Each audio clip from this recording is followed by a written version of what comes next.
Okey, Assalamualaikum warahmatullahi wabarakatuh. So, hari ni saya nak tunjukkan untuk kita kawal suhu di dalam kereta, kita kena tutuplah cermin ni kan, untuk pantulkan cahaya dari luar yang masuk dalam kereta. Jadi saya ada dua produk hari ni.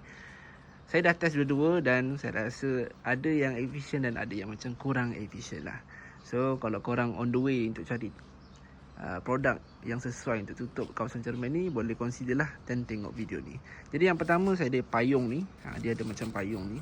So kita buka payung ni dan tutup skrin ni. Jom kita tengok macam mana kejadian dia.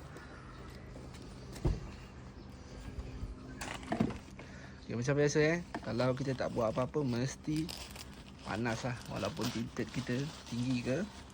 Okay, ni payung dia. Panas. Saya tekan saja, tapi dia kena tolak dengan tangan sendiri. Okey. Macam tu. Okey. Baik. So, nampak tak? Macam ni lah kejadian payung tu. Dia bolehlah nak tutup, tapi untuk segi praktikalnya saya rasa dia macam kurang sesuai lah. Kalau siapa yang suka macam payung ni, boleh consider untuk beli. Okay, tapi saya lagi satu yang lagi senang. Okay, kita tutup dulu payung ni.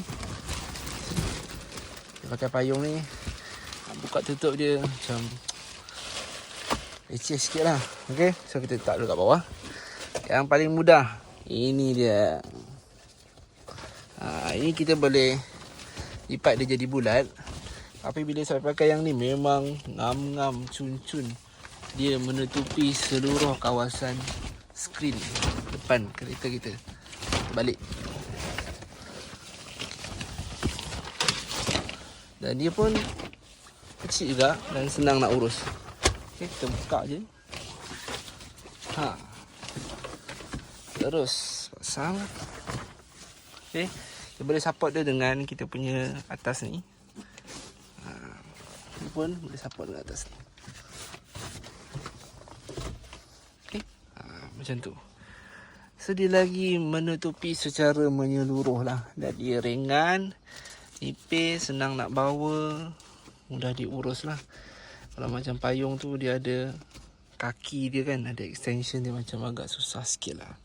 Tapi boleh consider, kalau you rasa yang penutup ni lebih sesuai, boleh beli yang ni. Kalau rasa yang nak pakai payung tu pun, boleh pakai yang payung tu. Okay, so apa pendapat korang? Macam mana korang atasi suhu yang panas di luar daripada masuk ke dalam kereta?